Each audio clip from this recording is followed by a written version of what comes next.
ایک بار پھر سے ناظرین آپ کو سلام پاکستان میں خوش آمدید کہتے ہیں، اور آج ہم بات کر رہے ہیں اس عظیم واقعے کو جو ہمیں ایک اتنا خاص میسج دے کر جاتا ہے، جس کی ہر وقت ضرورت رہتی ہے ہمیں اپنی زندگی پر بھی امپلیمنٹ کرنے کی اور اپنے معاشرے پر بھی امپلیمنٹ کرنے کی۔ ہم اس واقعے کو یاد کرتے ہیں، ہم اس پر دکھ بھی کرتے ہیں، لیکن اس سے ہم جانتے اور سمجھتے کیا ہیں اور اس کا عملی مظاہرہ ہماری زندگیوں میں کیسے نمودار ہوتا ہے یا جھلکتا ہے، اس کی مثال جو ہے وہ مجھے شاید اپنے ارد گرد یا خود اپنے آپ میں تو نظر نہیں آتی۔ واقعے کا جو میسج ہے اسے ہی آج ہم جاننے اور سمجھنے کی کوشش کر رہے ہیں۔ میرے ساتھ پروفیسر سمیر احمد موجود ہیں، اس کے ساتھ ساتھ ایک اور بہت ہی خاص محترم شخصیت نے ہمیں جوائن کیا ہے، جنہیں آپ سلام پاکستان کے مختلف پروگرامز میں بھی دیکھتے رہتے ہیں۔ میرے ساتھ موجود ہیں مفتی سید ذوالفقار شاہ گیلانی صاحب۔ السلام علیکم۔ وعلیکم السلام۔ مفتی صاحب آپ کو خوش آمدید کہتے ہیں۔ اس کے ساتھ ساتھ ایک اور آج ہمارے مہمان ہیں جو 9 محرم کے حوالے سے آج ہم نے خاص ان کو اپنے پروگرام میں مدعو کیا ہے، نوحہ خاں ہیں یہ، کمیل علی چاؤ۔ السلام علیکم کمیل، آپ کیسے ہیں؟ آپ کو بھی میں خوش آمدید کہوں گی سلام پاکستان میں۔ مفتی صاحب نے ابھی ہمیں جوائن کیا۔ مفتی صاحب میں آپ سے ہی آغاز کروں گی، اس سے پہلے بھی ہم بات کرتے رہے، مفتی محمد کامران مدنی صاحب بھی ہمارے ساتھ موجود ہے۔ پروفیسر صاحب نے بڑی خوبصورتی سے جو ہے وقت کی کمی بھی ہے لیکن جو کچھ ہمیں بیان کیا، بتایا۔ یہ بتائیے اتنا عظیم واقعہ اور اس سے زیادہ بہترین میسج، لیکن آج ہم نے کیا سیکھا اور ہم کہاں کھڑے ہیں؟ بسم اللہ الرحمن الرحیم، نحمدہ ونصلی ونسلم علی رسولہ الکریم، اما بعد فاعوذ باللہ من الشیطان الرجیم، بسم اللہ الرحمن الرحیم۔ انما یرید اللہ لیذہب عنکم الرجس اہل البیت ویطہرکم تطہیرا۔ آمنت باللہ صدق اللہ العظیم وبلغنا رسولہ النبی الکریم۔ قال رسول اللہ صلی اللہ تعالی علیہ وآلہ وسلم الحسین منی وانا من الحسین، او کما قال علیہ السلام۔ سب سے پہلے تو 10 محرم الحرام کے حوالے سے میں کچھ عرض کر دوں۔ جی۔ 10 محرم الحرام کو عربی زبان میں عاشور کہا جاتا ہے، جی۔ یعنی محرم الحرام کی عاشور کی یعنی 10ویں تاریخ یا 10واں دن یا 10ویں رات، اگر رات ہو تو اسے شب عاشور کہا جاتا ہے، اور اگر اسے دن ہو تو اسے یوم عاشور کہا جاتا ہے۔ حضرت سیدنا امام عالی مقام شہزادہ گلگوں کعبہ سیدنا امام حسین رضی اللہ تعالی عنہ وعلیہ السلام وعلیہ السلام کے زندگی کا جو آخری جو سفر ہے یہ رجب المرجب سے شروع ہوتا ہے، تقریباً رجب المرجب کے درمیان سے، اور 10 محرم الحرام کو بظاہر آپ رضی اللہ تعالیٰ عنہ کی اس دنیا سے رحلت ہو جاتی ہے، جی۔ یعنی آپ شہادت کے عظیم مرتبے پر فائز ہو جاتے ہیں۔ یہاں پر کسی نے بڑی پیاری بات ارشاد فرمائی کہ امام وہ جو صداقت پسند رکھتا ہو، امام وہ جو صداقت پسند رکھتا ہو، زباں رضائے الہی میں بند رکھتا ہو، اللہ مٹا سکے گی اسے ہستی یزید کہاں، شہید ہو کے بھی جو سر بلند رکھتا ہو۔ تو حضرت سیدنا امام حسین رضی اللہ تعالیٰ عنہ کے ساتھ جو معاملہ پیش آیا، میں اسے واقعہ نہیں کہتا، ہو سکتا ہے مجھ سے پہلے اسکالرز نے یا آپ لوگوں نے گفتگو کرتے ہوئے یہ بات کہی ہو کہ یہ واقعہ ہے، یہ واقعہ نہیں ہے، دراصل یہ ایک حقیقت ہے۔ جی۔ اگرچہ واقعہ کا تعلق بھی حقیقت سے ہوتا ہے، لیکن ہمارے معاشرے میں لفظ واقعہ کو صرف ایک حکایت کے طور پر لیا جاتا ہے، لیکن لفظ واقع یہ ایک حقیقت ہے، اور ایک یہ وہ حقیقت ہے جو حضرت سیدنا اسماعیل ذبیح اللہ علیہ السلام کی صورت میں جس کو رونما ہونا تھا اور وہ اس وقت نہ ہو سکی، پھر نبی پاک صلی اللہ تعالی علیہ وآلہ وسلم نے اپنے عظیم شہزادے حضرت سیدنا امام حسین رضی اللہ تعالیٰ عنہ کی صورت میں اس حقیقت کو اس دنیا پر ظہور فرمایا۔ اب یہاں پر رہی یہ بات کہ ہم اس امام حسین رضی اللہ تعالیٰ عنہ کے جو مبارک آپ کے ساتھ جو سانحہ پیش آیا، جی، اس سے ہم نے کیا لیا۔ دیکھیں امام حسین رضی اللہ تعالیٰ عنہ کے اس سارے کے سارے سفر میں، اور اس سفر کے بعد کرب و بلا کی اس مٹی پر جہاں پر حضرت سیدنا مولا کائنات مولا علی کرم اللہ تعالیٰ وجہ الکریم گزرتے ہیں، ناسخ التواریخ میں یہ روایت موجود ہے اور کشف الغمہ وغیرہ میں، تو آپ گزرتے ہوئے اپنے اونٹنی کو وہاں پر بٹھا دیتے ہیں اور زاروں کے تار روتے ہیں. یہ امام حسین کی شہادت سے پہلے کی بات ہے. صحیح. زاروں کے تار امام حسین رضی اللہ تعالیٰ عنہ کے والد گرامی مولا کائنات روتے ہیں اور رو کر فرماتے ہیں کہ یہ وہ جگہ ہے جہاں پر میرے حسین اور اس کے بچوں کو شہید کیا جائے گا. اللہ اکبر. اب یہاں اگر آپ تھوڑا سا پیچھے چلے جائیں کہ ہم نے اس سے کیا لیا. نبی پاک صلی اللہ تعالیٰ علیہ وسلم بذات خود جانتے ہیں کہ میرے حسین کو شہید کیا جائے گا، اور کبھی آپ کے گلے مبارک کو بوسہ دیتے ہیں، کبھی آپ کی ماتھے مبارک کو بوسہ دیتے ہیں، کبھی آپ کے لبہائے مقدسہ کو بوسہ دیتے ہیں. سب جانتے ہیں نبی پاک صلی اللہ تعالیٰ علیہ وسلم. لیکن آپ صلی اللہ تعالیٰ علیہ وسلم نے بھی اس واقعہ کے حوالے سے یا اس سانحہ کے حوالے سے دعا نہیں فرمائی یا رب العالمین اسے ٹال دے.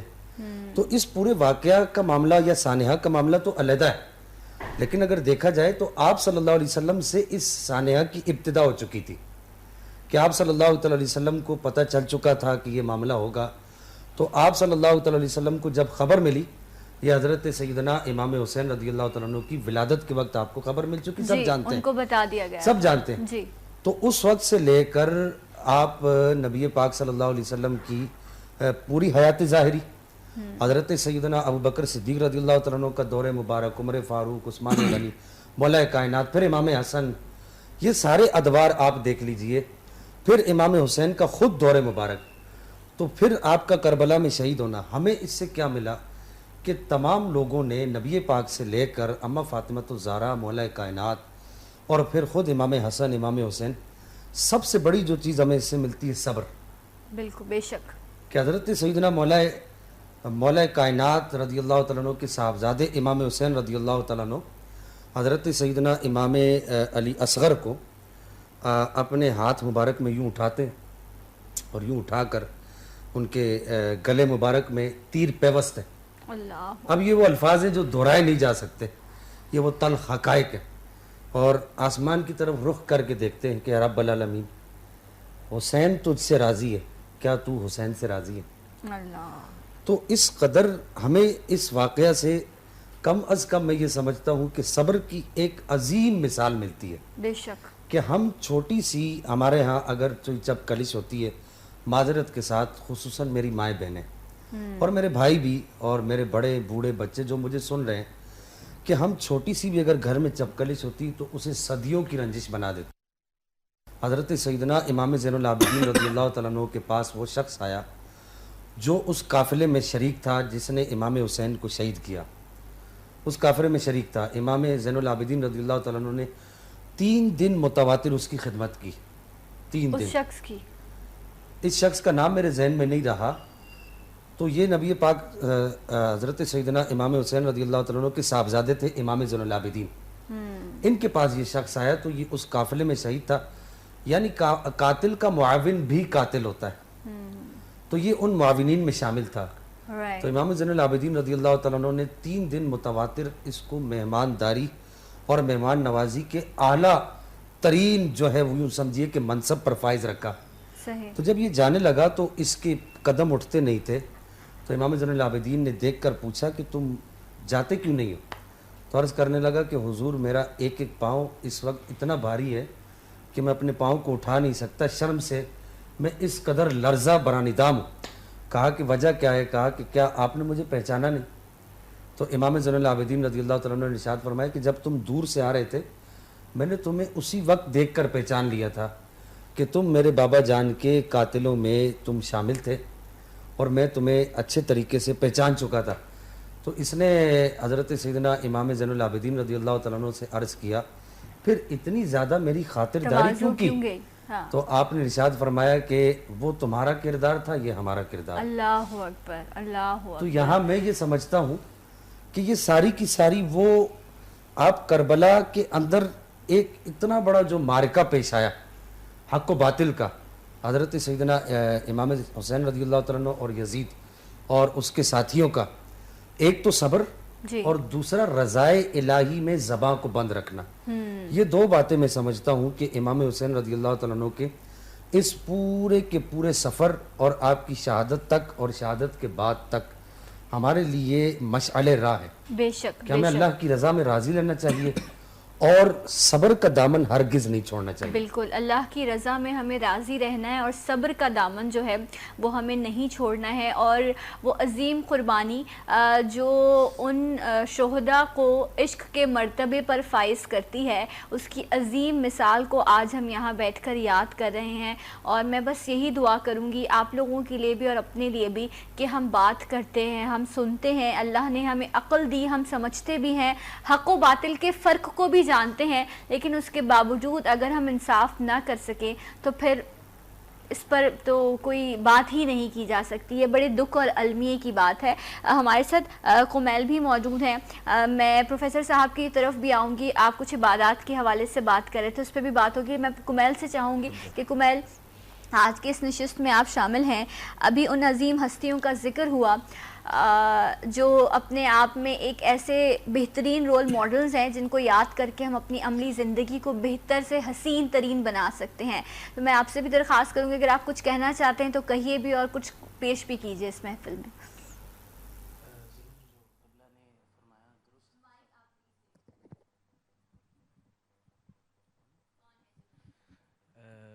میں کلام سنانا چاہوں گا. باقی میرے استاد محترم وغیرہ سارے سینئرز بیٹھے ہیں تو پنجابی کلام میں آپ کی سماعتوں کی نظر کروں گا.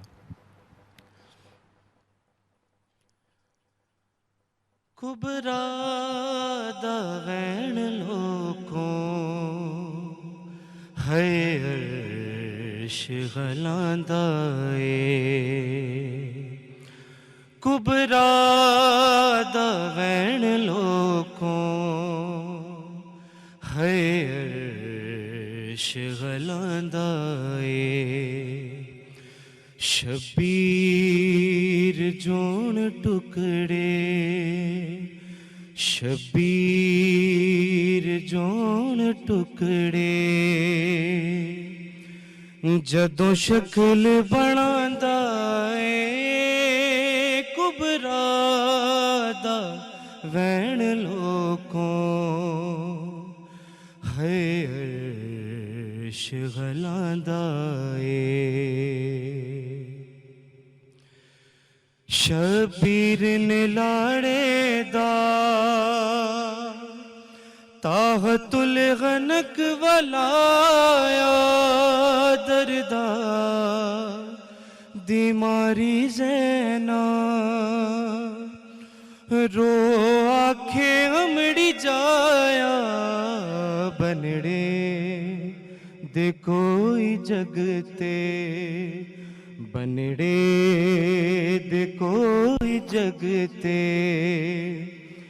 انج شگن مناندا اے، کبرا دا وین لوکوں ہے عرش غلاندا اے.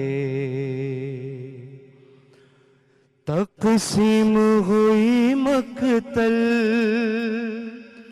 انج حسن دی نشانی، سما دیہ ڈرل گئی قاسم دی گئے جوانی، کدی لاش اتے اسیرا، کدی لاش اتے اسیرا، کدی گانا سجاندا اے، کبرا دا وین لوکوں ہے عرش غلاندا اے. ہو کربلا دا منظر میں کو خون غیر رواں دا، خورشید جھیوی جاوے کی یاد گیا جاندا، کوئی پتراں نوں لا سیرا، کوئی پتراں نوں لا سیرا، جدو لاڑا بناندا اے، کبرا دا وین لوکوں ہے